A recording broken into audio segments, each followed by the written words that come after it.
Press the bell icon on the YouTube app and never miss another update. अस्सलामुअलैकुम, welcome to my channel technical Ilm. चलिए शुरू करते हैं। तो दोस्तों, आज की इस वीडियो के अंदर मैं आप लोगों को दिखाने वाला हूं कि अपने किसी भी Realme मोबाइल में फ्लिप टू म्यूट वाले फ़ीचर को इनेबल कैसे करें, जिसको इनेबल करने के बाद अगर आपके Realme मोबाइल पर इनकमिंग कॉल्स आते हैं तो मोबाइल को फ्लिप करने के बाद इनकमिंग कॉल की रिंगटोन म्यूट हो जाएगी।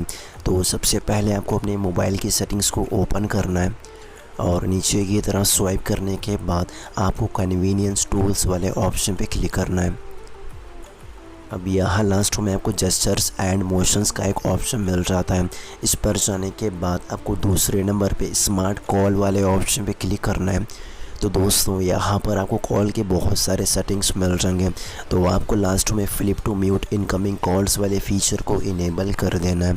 और इस फीचर को इनेबल करने के बाद अगर आपके Realme मोबाइल पर इनकमिंग कॉल्स आते हैं तो मोबाइल को फ्लिप करने के बाद इनकमिंग कॉल्स की रिंगटोन म्यूट हो जाएगी।